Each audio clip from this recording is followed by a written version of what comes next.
জানি আমি আমার পা শ্রী মা সারদা দেবী জীবনের কয়েকটি ঘটনা পাঠ করছি। জয়রামবাটিতে মায়ের বাড়ির কাছে বাণিজ্যের পুকুর, কিছু দূরে আমোদর নদ। জয়রামবাটি সবাই বাণিজ্য দামোদর নদ। আমোদর নদ। জয়রামবাটিতে সবাই বাণিজ্য পুকুরের জলে স্নান করে, ওই জলই খায়। মায়ের সন্ন্যাসী সেবক কিশোরী মহারাজ স্বামী পরমেশ্বরানন্দ একদিন আমোদরে স্নান করতে গিয়ে দেখলেন নদীর ধারের বালি সরালেই পরিষ্কার সুন্দর জল।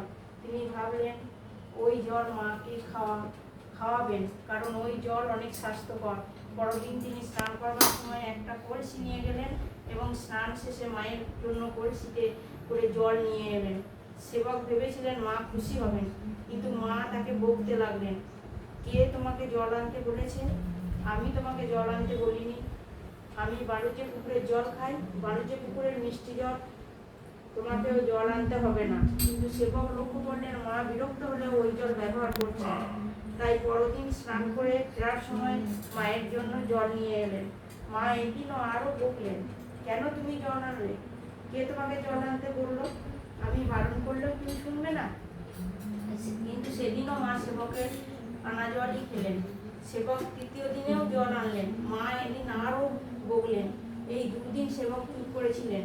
আজ মায়ের বকুনির উত্তরে অভিমান ভরে বললেন, আমি নদীতে স্নান করতে যাই, আপনার জন্য জল আনবো। আপনি ইচ্ছা হয় খাবেন, ইচ্ছা না হয় খাবেন না, আমি জল আনবই। মায়ের সব রাগ সঙ্গে সঙ্গে জল হয়ে গেল।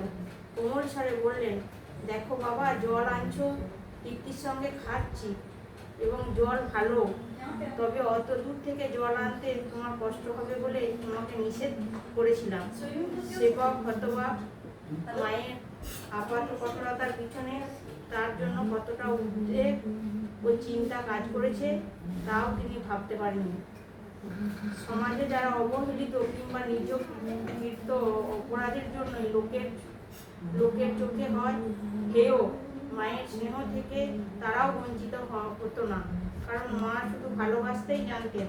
ভালোবাসার পাত্রের